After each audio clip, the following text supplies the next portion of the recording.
टमाटर की ये झाड़ीदार वैरायटी ज़्यादा पैदावार के लिए मशहूर है। इस वीडियो में आपको टमाटर की पनीरी से लेकर टमाटर की काश्त, टमाटर की बाइंडिंग और 5 ऐसी टेक्निक शेयर की जाएंगी जिनसे टमाटर की फास्ट ग्रोथ होती है, पैदावार ज़्यादा होती है। आप इस तरीके से घर में भी इसे काश्त कर सकते हैं। ये वैरायटी आप कहीं भी और किसी भी वक्त काश्त कर सकते हैं। अस्सलाम वालेकुम व्यूअर्स, हाशमी ऑर्गेनिक फार्मिंग में खुश आमदीद। कैसे हैं दोस्तों?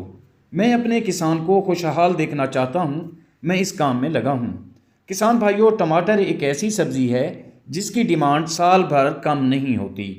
ये सब्ज़ी हर वक्त, हर मौसम में हर किचन, होटल्स, ढाबे और रेस्तोरानों की ज़रूरत है।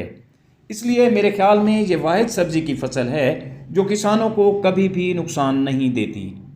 और अगर मार्केट में टमाटर शार्ट हो, मार्केट में डिमांड अच्छी हो और मार्केट वैल्यू अच्छी हो तो काफ़ी रेट अच्छा मिल जाता है। तो किसान 1 एकड़ से भी 20 लाख रुपए तक कमाई कर सकते हैं। लेकिन इसके लिए काश्त का टाइम इंतहाई अहम होता है और किसानों को इल्म होना चाहिए कि टमाटर की पनीरी किस वक्त तैयार करें और खेतों में किस वक्त शिफ्ट करें। ये 2 अहम अवामिल बिलाशुबा किसानों की तकदीर बदलने की ताकत रखते हैं। किसान भाइयों, टमाटर की दुनिया भर में यूँ तो बहुत सी इकसाम हैं, मगर इस वीडियो में आपको एक ऐसी झाड़ीदार इकसाम के बारे में बताया जाएगा जो सबसे ज़्यादा पैदावार देती हैं। दोस्तों, ऐसी टेक्निक्स के बारे में भी बताया जाएगा जिससे आपकी टमाटर की फसल जल्दी ग्रो करेगी। टमाटर की झाड़ीदार इकसाम में रियो ग्रैंड ऐसी वैरायटी है जो 120 ग्राम से 200 ग्राम तक के टमाटर पैदा करती है, या यूँ समझ लें कि इस वैरायटी का टमाटर 1 पाव के बराबर भी हो सकता है। और साथियों, अगर इसकी काश्त के लिए ज़मीन की किस्म पर बात करें तो अच्छे निकास वाली ज़मीन जिसमें पानी को जज़ब करने की सलाहियत उत्तम मौजूद हो, बेहतरीन होती है।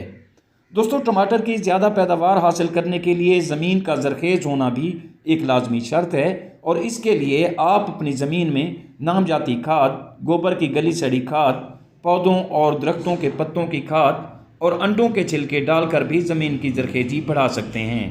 अब मेरे कुछ किसान दोस्त ये सवाल करेंगे कि अंडों के इतने छिलके कहाँ से हासिल करें? तो दोस्तों, आज हर कस्बे और गांव में बेकरियां मौजूद हैं और बेकरी आइटम्स अंडों के बगैर तैयार ही नहीं होते। आप बेकरी वालों से मन्नों के हिसाब से अंडों के छिलके मुफ्त में हासिल कर सकते हैं। इसी तरह दोस्तों, टमाटर की फसल पर कीड़ों का हमला भी ज़रूर होता है। इसके लिए आप घर पर स्प्रे बना सकते हैं, जो कि मैं पहले भी इस पर एक वीडियो बना चुका हूं, या फिर नीम ऑयल का स्प्रे कर सकते हैं जो कि टमाटर की फसल पर 100% असर दिखाता है। दोस्तों, टमाटर की फसल को उस वक्त पानी ज़्यादा चाहिए होता है जब आपकी फसल में टमाटर लग रहे हों, और ख़ास तौर पर फूल लगने के दौरान पानी के वक्फे का ख्याल रखना ज़रूरी होता है। किसान भाइयों, टमाटर की फसल खेतों में मुंतकिली के बाद तकरीबन 60 से 70 दिनों में फल तैयार कर लेती है, जिससे किसान की आमदनी जल्दी और तेज़ी से होती है। किसान भाइयों, टमाटर के पौधों की बाइंडिंग भी एक तकनीकी काम है। जैसा कि आप इस वीडियो में देख रहे हैं कि किस तरह मोटे धागों का इस्तेमाल करके आप भी टमाटर के पौधों की बाइंडिंग कर सकते हैं। जब टमाटर के पौधे 1 फीट के हो जाते हैं तो उस वक्त बाइंडिंग करना पैदावार को बढ़ाता है, क्योंकि इससे पौधा ज़्यादा झाड़ी बनाता है और झाड़ी जब ज़्यादा बनती है तो उस पर फल भी ज़्यादा लगते हैं। इसी तरह दोस्तों, अगर टमाटर की पनीरी की तैयारी की बात करें तो यूँ तो साल भर में पनीरी तैयार की जा सकती है, लेकिन बगैर टनल के टमाटर की पनीरी को अप्रैल, मई और अगस्त, सितंबर में काश्त किया जाता है और पनीरी अमूमन 28 से 40 दिन बाद खेतों में मुंतकिल होने के काबिल हो जाती है और मुंतकिल कर दी जाती है। इसी तरह दोस्तों, टमाटर की 1 एकड़ की काश्त के लिए पनीरी की तैयारी के लिए बीज की बात करें तो 1 एकड़ काश्त के लिए टमाटर का 50 से 60 ग्राम बीज काफ़ी होता है। कुछ दोस्तों का सवाल होगा कि क्या दिसंबर और जनवरी में भी टमाटर की पनीरी तैयार की जा सकती है? तो जो दोस्त टनल में पनीरी तैयार कर सकते हैं तो वो दिसंबर, जनवरी और फरवरी में भी पनीरी तैयार कर सकते हैं।